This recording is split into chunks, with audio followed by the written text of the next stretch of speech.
ಇದ್ರ 10 ಪಟ್ಟು 100 ಪಟ್ಟು ಅವರು ಎಲ್ಲರಿಗೂ ದಾನ ಕೊಡುವಂತ ಸಾಮರ್ಥ್ಯ ಆ ಸಾಮರ್ಥ್ಯ ಇವರಲ್ಲಿ ಬೆಳೆಸಲಿ ಆ ದೇವರು ಅಂತ ಹೇಳಿ ನಾವೆಲ್ಲರೂ ಪ್ರಾರ್ಥಿಸೋಣ.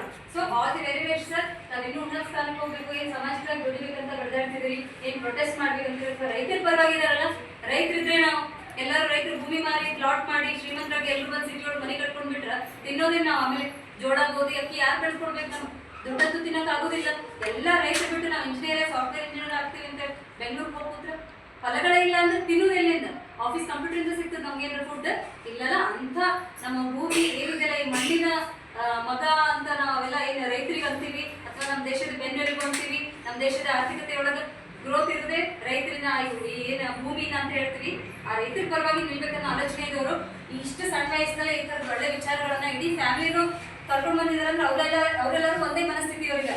ಆ ಒಂದೇ ಮನಸ್ಥಿತಿ ಇರೋದ್ರಿಂದ ಇವ್ರಿಗೆ ಮುಂದೆ ಒಳ್ಳೇದಾಗ್ಲಿ. ಆ ರೈತರ ಪರವಾಗಿ ಏನೆಲ್ಲ ಮಾಡ್ಬೇಕಂತೀರಿ ಸರ್? ದೊಡ್ಡ ವಿಚಾರಗಳನ್ನ ಇಟ್ಕೊಡ್ರಿ, ದೊಡ್ಡ ಗುರಿ ಇಟ್ಕೊಡ್ರಿ. ಅದ್ರ ಸಮೀಪ ಅದನ್ನ ಮುಟ್ಟಕ್ಕೆ ತಮ್ಮ ಅಡೆತಡೆಗಳು ಬಹಳ ಬರ್ಬೋದು, ಬಟ್ ಅದ್ರ ಸಮೀಪ ಆದ್ರೂ ತಾವು ಹೋಗೋಷ್ಟು ಸಾಮರ್ಥ್ಯ ದೇವ್ರು ಕೊಡ್ಲಿ.